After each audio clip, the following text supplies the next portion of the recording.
I think that we are here on this earth for one thing. I believe in it very deeply. We are here for love. Whether it's love for yourself, loving somebody else, loving what you do. I live in Brooklyn Heights in a studio by myself. So I'm a nail artist, and my website is called You Don't Need a Man, You Need a Manicure. I would like to meet someone who's also passionate about something. So that I know that I can do my thing and they're not gonna fall apart. Also, it doesn't hurt when he's really funny. Like, I prefer people that are kind of energetically the same as me, which may mean that they're like a little bit younger. Not crazy young, although we've all done that, you know? But I think that some people tend to add a lot of criteria around money or, you know, having a certain lifestyle or, you know, other things that, again, I think are in this prescribed cultural like list. I think it's when you run into trouble and you're not open to actually meeting someone who may be really awesome for you. Things that I look for in people are honesty, dedication, and loyalty, you know? But those are not easy to find. I've gone on dates, not dates, a date, where someone stole my money.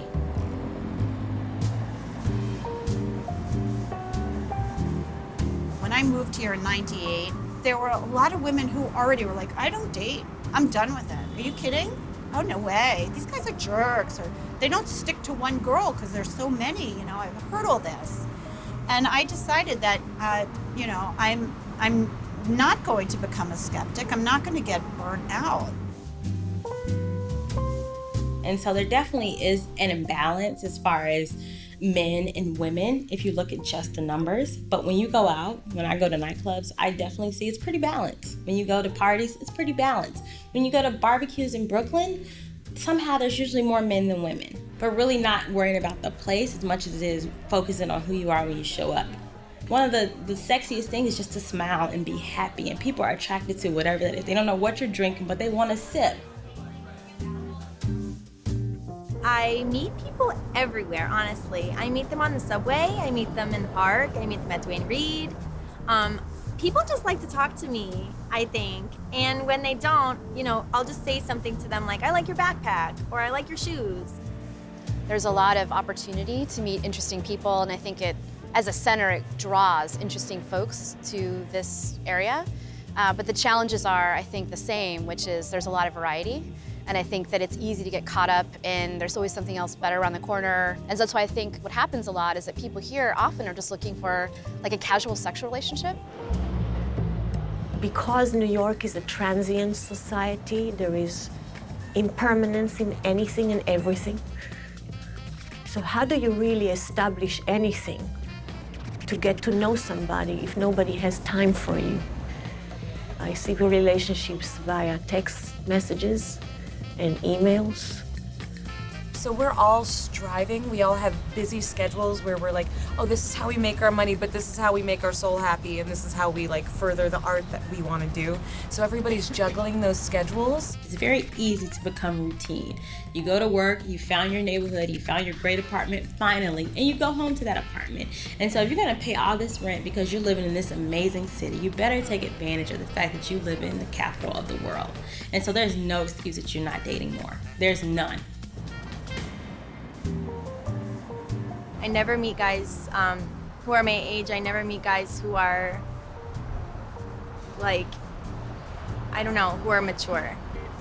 I meet a lot of young guys who think that they're mature, and then they're not. It sucks as much as being single anywhere sucks, because you're still putting yourself out there, you're still going through the whole getting to know someone process, getting to trust someone process. I've tried a lot of different things to try to meet guys. I have done online dating since it was invented. Everyone online lies, is what I found. They all lie about their height. People also who took strategic photos, they do not look like how they look in their photos. Or like the photos them and like 3 girls, or it's like 3 guys. I'm like, who are you? And what are you actually telling me? Or some of it's like not even grammatically correct. I'm like, thanks for filtering yourself out, I guess. Flirting is a sport, you know, so you have to go into it with your game plan. Sit in a place where there's traffic. So don't go sit at that booth in the back or somewhere where you're kind of tucked down in a corner. No guy's gonna come over there and talk to you. Don't go out with all these girlfriends. Go out with a few friends and be social. There's really easy ways to start conversations. Questions, compliments, and comments. I don't know what type of approach this is, but this was the funniest. He said, "Girl, you look tastier than a bacon, egg, and cheese this morning." So I said, "Okay. Are you serious?" He's like, "Girl, why don't you give me your number?" I said, "Oh, no.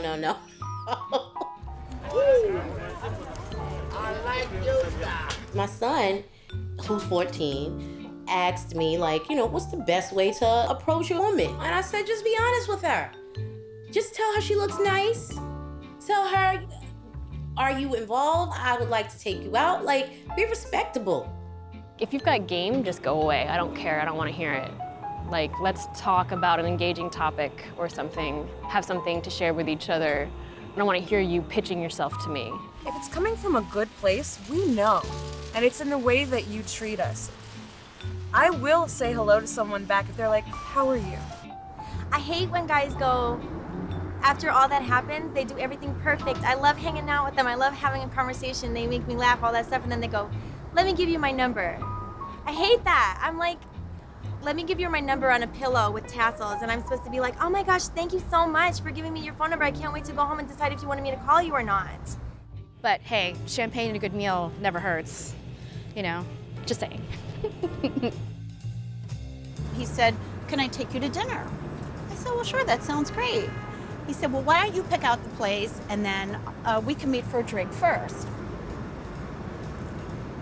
Do you know that I paid that check and he took the leftovers home? I need for them to recognize the value in me. If they don't, they'll show it through the treatment, through the way that they speak to you, through their actions. And actions and words have to match. At 2:30 in the morning, his phone texts twice and then it rings twice. And I check the name and it says Jeremy. And I'm like, I know how women are and I know how men are and I know female habits, and that is not a man. So while he's sleeping, I text him from my phone and just hello. And on his phone, my name comes up, Jerry.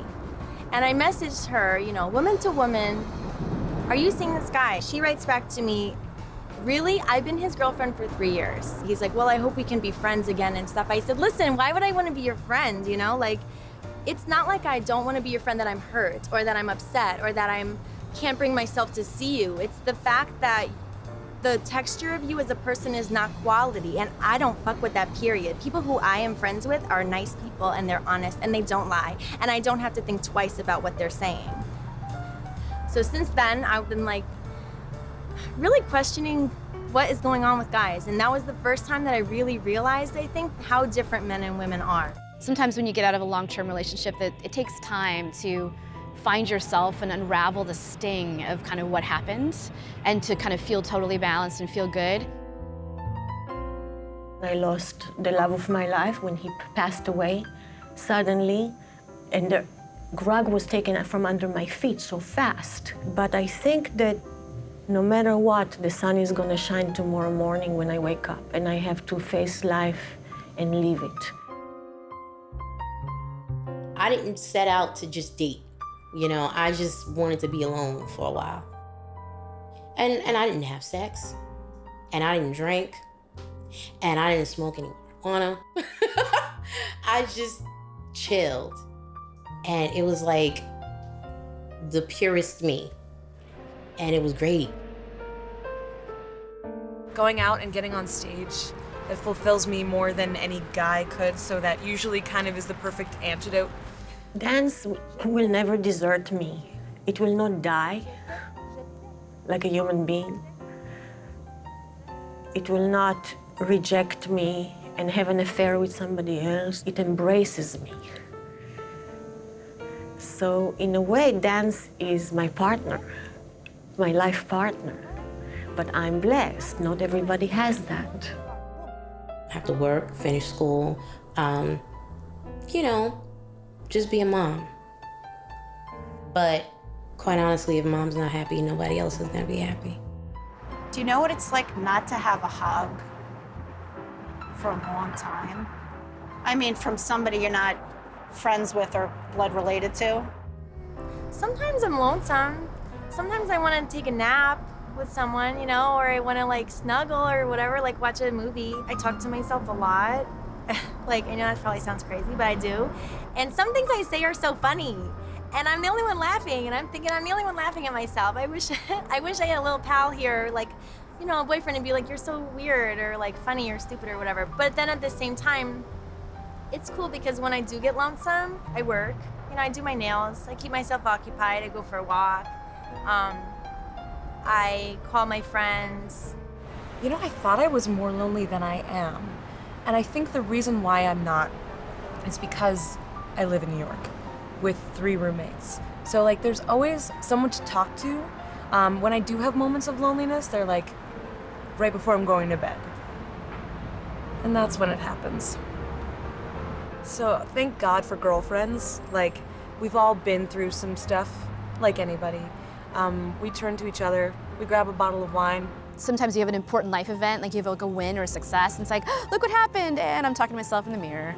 So, you know, it's nice to be able to share that with someone other than friends, and friends are great, and I think single people tend to have more friends because you're spending more time with them, and that's your family. But having that more intimate relationship is nice, and I think that would be great to find. I do want to be married. I don't want to be out here, you know, just waiting in the relationship queue. You know, it feels like a queue. You know, like when you're on hold and you're just waiting and waiting and waiting for the right person to pick up, and just like, I don't want to be in a queue for the rest of my life. No. I do want to be married. I'm waiting for my husband to find me. I've sort of been, you know, struggling with, you know, where's my guy and where are my kids? To the point that I had to leave, you know, the Thanksgiving table because I was bursting into tears seeing my little niece and nephew who I love so much, and just saying, well, where are my kids to be their cousin? I don't feel any societal pressure. I think part of that is living in New York. New York doesn't really care if you're married or not, but at the same time, I do worry about finding someone around this age because I'm scared of dating at a later age. And then having to start dating, you know, in my 50s. I've known a lot of guys at that age, and they date people my age or younger now, like divorced guys in their 40s and 50s who date 20-year-olds. And so if I was in my 40s or 50s trying to date, I would be encountering these guys who are age appropriate, who are being jackasses. Find a husband after 35 using what I learned at Harvard Business School. This is like a business plan to finding a mate. And so finding someone that not only you like, you can have compatible sex with, like you guys like to do the same stuff, you live in the same city, and you're both in the same sort of space in your life, in particular in like the 40 range, can be a bit of a challenge.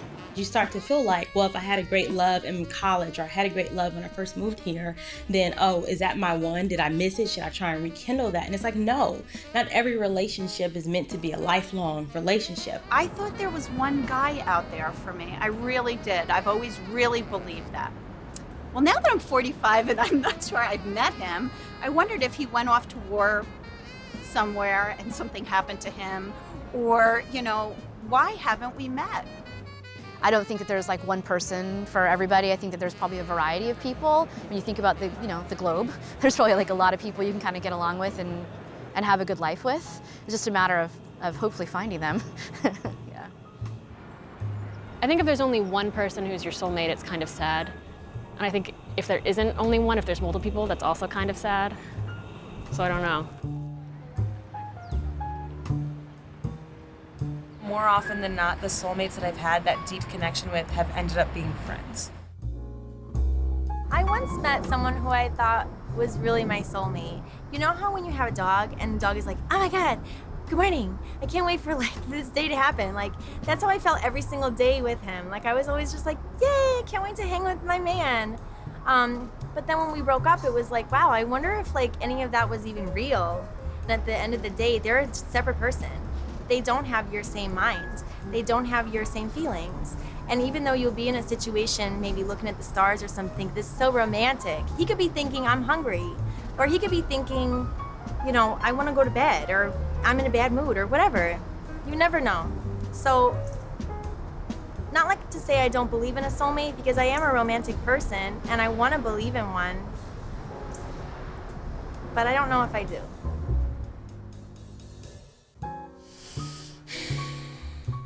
I believe in soulmates. I do. I believe that there is someone for everyone.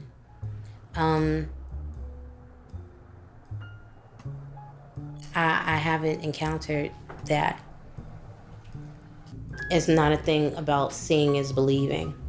You know, I can believe it without it happening to me, because I know it has happened to other people. I 100% believe in soulmates, but I don't find it interchangeable with the language of the one where you see it's so romanticized in Hollywood that there's this one person who completes you, because that's not true. No one completes you. People only come into your life to compliment you, but in order to have a healthy relationship, you have to already enter it healthy and whole. I feel so strongly that I have a lot to give to the people in my life now, but to that special person who maybe I have met or maybe I haven't met yet, but whatever, if it's meant to be, it will be. Love yourself. Love yourself a lot. Put the oxygen mask on yourself first before you put the oxygen mask on the other one. Just like doing on the airline. Because there will be a time that you have invested in yourself and you love yourself, that you'll be able to be open enough to whatever opportunity comes your way. Is that okay? Can we be done?